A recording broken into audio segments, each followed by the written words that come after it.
আমি বলবো যে এটা খুবই অনভিপ্রেত হয়েছে। কোন দলকে টার্গেট করে বা কোন দলের পক্ষে আমরা কখনো কথা বলি না। আমরা কোরআনের পক্ষে কথা বলি, ইসলামের পক্ষে কথা বলি, ঠিক কিনা বলেন? সো একটা জেনারেল কথাকে যদি আমার রাজনীতিবিদ বন্ধুরা নিজেদের গায়ে মাখেন, ক্ষুব্ধ প্রতিক্রিয়া জানান, এতে করে সাধারণ জনগণের কাছে একটা নেগেটিভ মেসেজ যাবে ওনাদের ব্যাপারে। এটা হোক আমরা চাই না।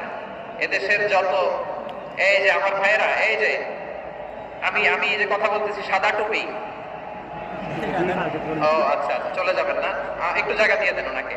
হয় কি লক্ষ লক্ষ মানুষের ভিড়ে আপনি যদি উঠতে চান খুব কঠিন হয়ে যায়। যদি পারেন একটু বসেন, আর না পারলে ভাইকে একটু জায়গা দিয়ে দেন। আমার দিকে তাকান, এই সিলেট এদিকে তাকাও, এদিকে এদিকে, ফাইন।